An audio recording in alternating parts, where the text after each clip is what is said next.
My own house was an eyesore, but it was a small eyesore, and it had been overlooked, so I had a view of the water, a partial view of my neighbor's lawn, and the consoling proximity of millionaires, all for $80 a month. Across the Courtesy Bay, the white palaces of fashionable East Egg glittered along the water, and the history of the summer really begins on the evening I drove over there to have dinner with the Tom Buchanans. Daisy was my second cousin once removed, and I'd known Tom in college. And just after the war, I spent 2 days with them in Chicago. Her husband, among various physical accomplishments, had been one of the most powerful ends that ever played football at New Haven. A national figure in a way, one of those men who reach such an acute, limited excellence at 21 that everything afterwards savors of anticlimax. His family were enormously wealthy. Even in college, his freedom with money was a matter for reproach. But now, he'd left Chicago and come east in a fashion that rather took your breath away.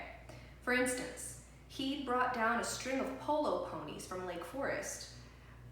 It was hard to realize that a man in my own generation was wealthy enough to do that. Why they came to East, I don't know. They had spent a year in France for no particular reason, and then drifted here and there unrestfully wherever people played polo and were rich together. This was a permanent move, said Daisy over the telephone, but I didn't believe it. I had no sight into Daisy's heart, but I felt that Tom would drift on forever, seeking a little wistfully for the dramatic turbulence of some irrecoverable football game. And so it happened that on a warm, windy evening, I drove over to East Egg to see 2 old friends whom I scarcely knew at all. Their house was even more elaborate than I expected, a cheerful red and white Georgian colonial mansion overlooking the bay. The lawn started at the beach and ran toward the front door for a quarter of a mile, jumping over sundials and brick walls and burning gardens. Finally, when it reached the house, drifting up the side in bright vines, as though from the momentum of its run. The front was broken by a line of French windows, glowing now with a reflected gold and wide open to the warm, windy afternoon. And Tom Buchanan, in riding clothes, was standing with his legs apart on the front porch. He had changed since his New Haven years. Now he was a sturdy, straw-haired man of 30, with a rather hard mouth and a supercilious manner. 2 shining, arrogant eyes had established dominance over his face and gave him the appearance of always leaning aggressively forward. Not even the effeminate swank of his riding clothes could hide the enormous power of that body. He seemed to fill those glistening boots until he strained the top lacing, and you could see a great pack of muscles shifting when his shoulder moved under his thin coat. It was a body capable of enormous leverage, a cruel body. His speaking voice, a gruff, husky tenor, added to the impression of fractiousness he conveyed.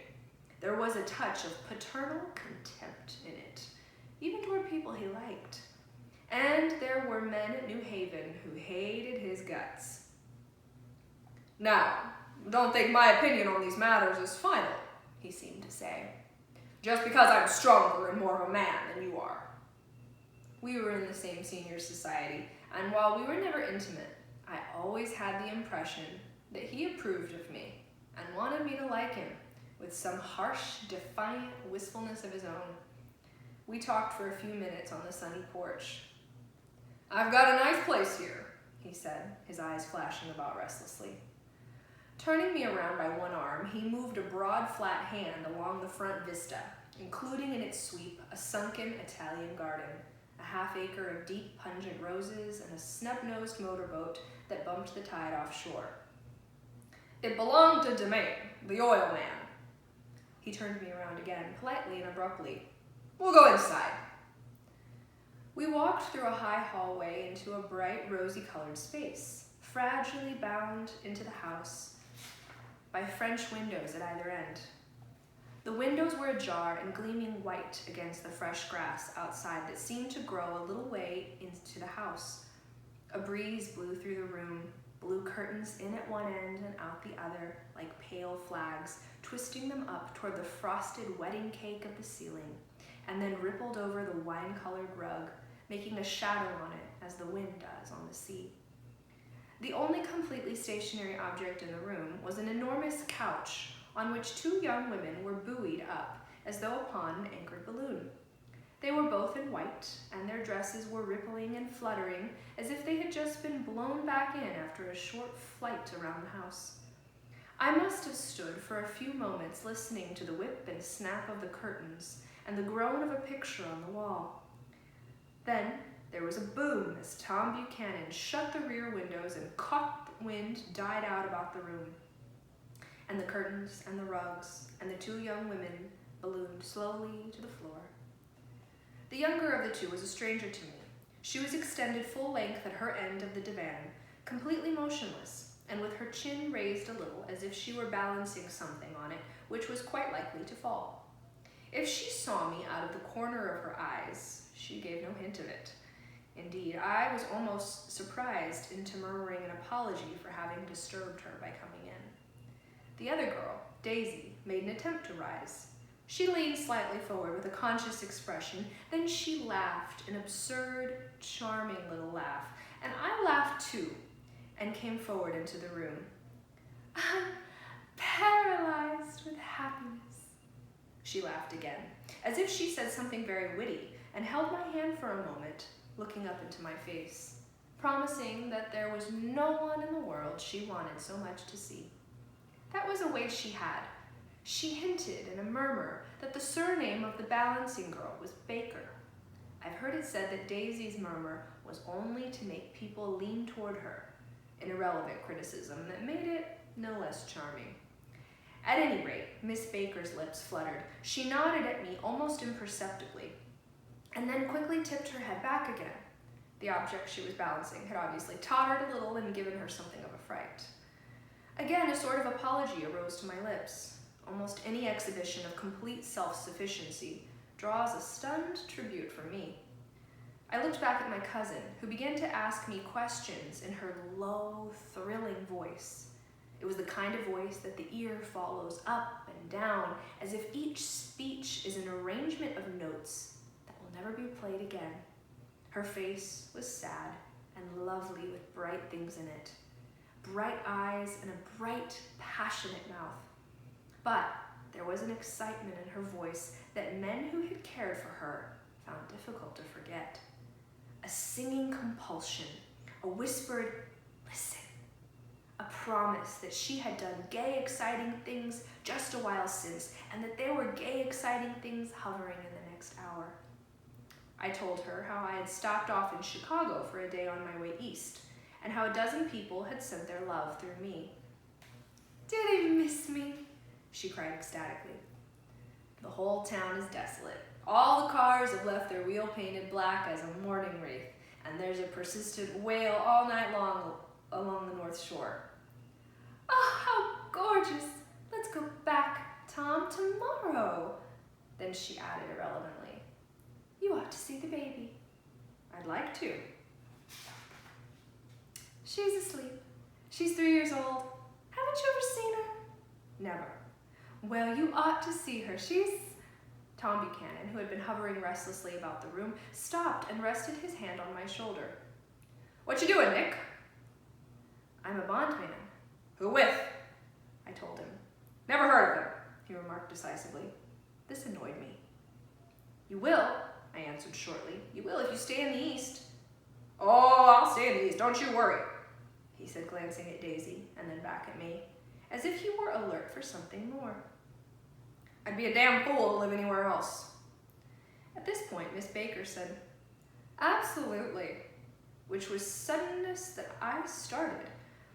It was the first word she had uttered since I came into the room. Evidently, it surprised her as much as it did me, for she yawned and with a series of rapid, deft movements stood up into the room. I'm stiff, she complained. I've been lying on that sofa for as long as I can remember. Don't look at me, Daisy retorted. I've been trying to get you to New York all afternoon. No thanks, said Miss Baker to the 4 cocktails just in from the pantry. I'm absolutely in training. Her host looked at her incredulously. You are? He took down his drink as if it were a drop in the bottom of a glass. How you ever get anything done is beyond me. I looked at Miss Baker, wondering what it was she got done. I enjoyed looking at her. She was a slender, small-breasted girl with an erect carriage, which she accentuated by throwing her body backward and her shoulders like a young cadet. Her gray, sun-strained eyes looked back at me with polite, reciprocal curiosity out of a wan, charming, discontented face. It occurred to me now that I had seen her, or a picture of her somewhere, before. You live in West Egg, she remarked contemptuously. I know somebody there. I don't know a single... You must know Gatsby. Gatsby? Demanded Daisy. What Gatsby? Before I could reply that this was my neighbor, dinner was announced. Wedging his tense arm imperatively under mine, Tom Buchanan compelled me from the room as though he were moving a checker to another square. Slenderly, languidly, their hands set lightly on their hips, the 2 young women preceded us out of a rosy-colored porch, open toward the sunset, where 4 candles flickered on the table and diminished in the diminished wind. Why candles? Objected Daisy, frowning. She snapped them out with her fingers. In 2 weeks, it'll be the longest day in the year. She looked at us all radiantly. Do you always watch for the longest day of the year and then miss it? I always watch for the longest day of the year and then miss it. We gotta plan something, yawned Miss Baker, sitting down at the table as if she were getting into bed. All right, said Daisy. What do we plan? She turned to me helplessly. What do people plan? Before I could answer, her eyes fastened with an odd expression on her little finger. Look, she complained. I heard it. We all looked. The knuckle was black and blue. You did it, Tom, she said accusingly. I know you didn't mean to, but you did do it. That's what I get for marrying a brute of a man. A great, big, hulking, physical specimen of a... I hate that word hulking, objected Tom crossly. Even in kidding. Hulking, insisted Daisy. Sometimes she and Miss Baker talked at once, unobtrusively and with a bantering inconsequence that was never quite chatter, that was as cool as their white dresses and their impersonal eyes in the absence of all desire. They were here, and they accepted Tom and me, making only a polite, pleasant effort to entertain or to be entertained. They knew that presently dinner would be over, and a little later that evening, too, would be over and casually put away. It was sharply different from the West, where an evening was hurried from phase to phase toward its close, in a continually disappointed anticipation, or else in sheer nervous dread of the moment itself. You make me feel uncivilized, Daisy, I confessed on my second glass of corky but rather impressive claret. Can't you talk about crops or something? I meant nothing in particular by this remark, but it was taken up in an unexpected way. Civilization's going to pieces, broke out Tom violently. I've got to be a terrible pessimist about things. Have you read The Rise of the Colored Empires by this man, Goddard? Why, no, I answered, rather surprised by his tone. Well, it's a fine book, and everybody ought to read it. The idea is that if we don't look out, the white race will be utterly submerged. It's all scientific. It's been proved. Tom's getting very profound, said Daisy, with an expression of unthoughtful sadness. He reads deep books with long words in them. What was that word we... Well, these books are all scientific, insisted Tom, glancing at her impatiently. This fellow has worked out the whole thing.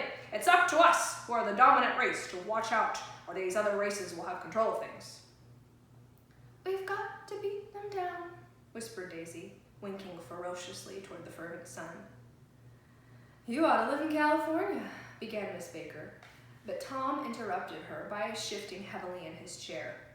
This idea is that we're Nordics. I am, you are, and after an infinitesimal hesitation, he included Daisy with a slight nod, and she winked at me. And we've produced all the things that go to make civilization. No science and art and all that. You see? There was something pathetic in his